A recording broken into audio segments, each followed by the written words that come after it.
بسم الله الرحمن الرحيم الحمد لله والصلاة والسلام على سيدنا محمد وعلى آله وصحبه أجمعين حقيقتي مانتو مالين تلوات عيد الأضحى عيد عرفة وحمرك كواد وهم بلينا يا شعبك الصومالي مالك سوء الجوكتين عيد وناكسن إلهي إنه نوغديغو مد برواقه له قول له هرمر له doorashada si cadaalad ah oo hufnaan leh uu noogu dhameeyo sanadkiisana aan anagoo caafimaad qabno ilaahina kulansiyo marka labaad waxaan rabaa halkan inaan mahad uga soo jeediyo mahadaasoo aad iyo aad u ballaaran guddigii dib u heshiisiinta arrimaha gado oo ugu horeeyo wasiir caadle oo ku xigo wasiir nuunow oo ku xigo wasiir dhabancad oo ku sii xigo wasiir aadan qoryooley iyo la taliyaha xafiiska ra'iisul wasaaraha advisor jaamac runtii shaqada aan idin idmaday maanta farxad ayay nagelinaysaa aniga iyo dhammaan shacabka Soomaaliyeed sababtoo ah si wanaagsan oo hufan oo wadaninimo ah oo walaalnimo ah oo saaxiibnimo ah oo ehelnimo ayaad u soo dhameyseen howlahaas oo dhan waxa ka muuqato warbixinadiina inay hawshii sidii Allah subhanahu wa ta'ala aan ka baryeynay ay noogu soo gabagabowdo runtii shacabka Soomaaliyeed waxaan halkan uga xaqiijinayaa in qodobkan ahaa arrimaha gado oo kamid ahaa qodobadii caqabadaha waaweyn ku ahaa heshiiskii 17 September maantay waxaan ummadda Soomaaliyeed horteeda ka qiranayaa in guddigan ilaahay ajar iyo xasanaad ha ka siiyo wax la qabto waxa ugu wanaagsan qofkii ka shaqeeyo islaax bayna naas ay soo gabagabeeyeen oo maanta ay harsan tahay kaliya in aniga iyo madaxweyne Axmed Islaam Axmedoobe uu wareegto ku soo saaro maamulka degmada Garbaharey oo hadda warqadihiisa mar dhow liigu wareejin doono anigana aan madaxweynaha u gudbin doono inta kaliya ayaa u harsan inta ay soo jeediyeen guddigan oo ah tala bixintoodii ku aadineed arrimaha socdaalka amniga mashaariicda haddaan hal u kor istaago waxaan shacabka Soomaaliyeed u sheegayaa har iyo habeen hortooda aan ka leeyahay socdaalka waa muhiim muwaadinka xaq ayuu u leeyahay inuu meel kasto ka safro meel kastana uu u safro dalka gudihiisa muwaadinka Soomaaliyeed ee musharaxa ah wuxuu xaq u leeyahay in la dhowro xuquuqdiisa muwaadinimo in la dhowro fikirkiisa in uu xaq leeyahay magaaladu rabo inuu ka safro magaalo kale uu tago waxaan farayaa hay'adaha socdaalka waxaan farayaa hay'adaha amniga booliiska iyo niisa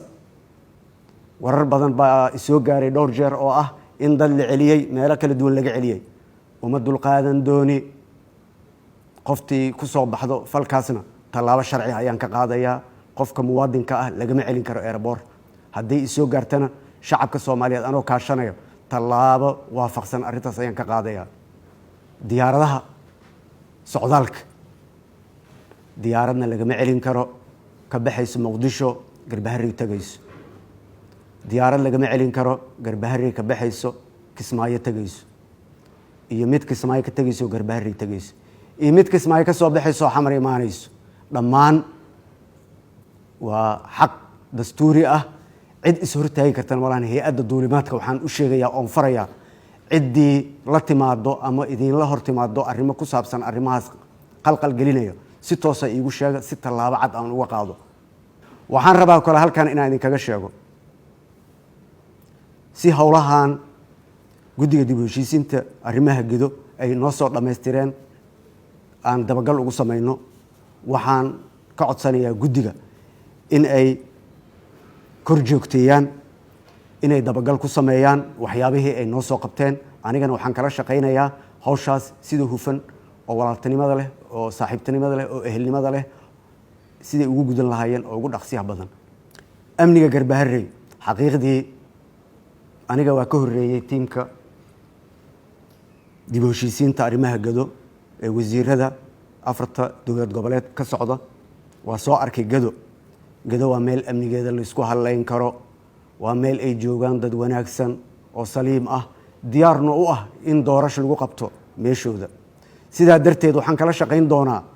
dowlad goboleedka Jubbaland oo madaxweynaha ka yahay Axmed Islaan Axmed Madoobe sidii amnigaas xilliga doorashada gacan weyn looga geysan lahaa haddii aan lahayd ciidamada amniga qaranka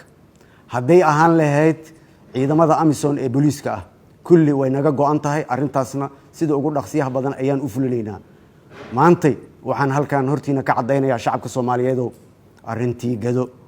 waa noo soo gabagabowday alxamdulillaah waxaan sugnaa waa magacaabidii iyo dhamaystirkii iyo dekreetadii aniga iyo walaalkay Axmed Madoobe madaxweynaha Jubbaland oo aan saxiixno waxaan rabaa halkan inaan uga mahad celiyo odayaasha dhaqanka wasiirada xildhibaanada senatorada dhammaan ka soo jeedo Jubbaland waa mahadsantihiin waa idinkaga mahad celinayaa sida wanaagsan oo wadaninimada ah oo aad noola shaqayseen aniga iyo guddiga dib u heshiisiinta arrimaha gado insha Allah waa guuleysanaynaa waa najaxaynaa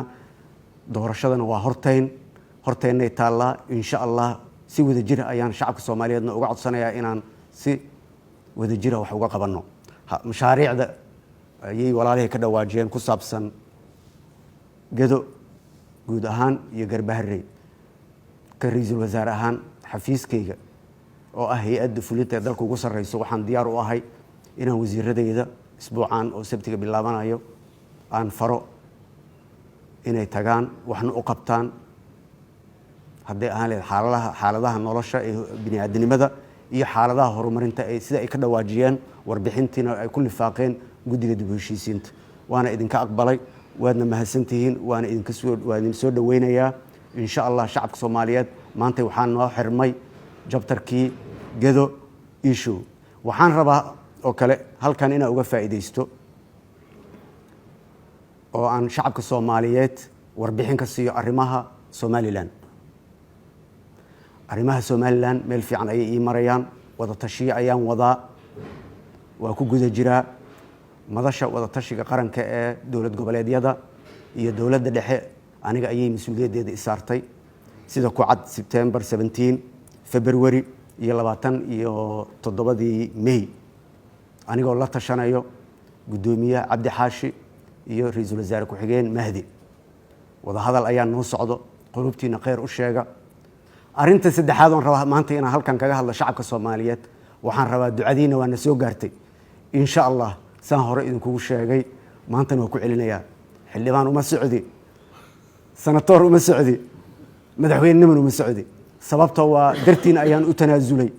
haddaanan u tanaasulin doorasho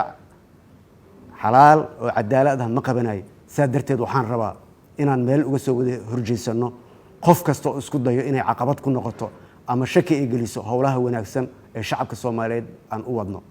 waxaan leeyahay siyaasiyiinta kubadda waxay jirtaa dowlad goboleedyadii magaalada inaad noo faaruqaysaan ayaan rajeynayaa gobolada aadaan doorashadii waa bilaabatay haddii ahaan lahayd aqalka hoose haddii ahaan lahayd aqalka sare iyo tii madaxweynaha October aan arki doono haddii Ilaahay caafimaad iyo cimri dheerna siiyo marka waxaan idin leeyahay gobolada hala aado hala shaqo tago yaa la isku mashquulin aad ayaad mahadsantiin wabillahi tawfiiq wassalaamu calaykum waraxmatullaahi wabarakaatuh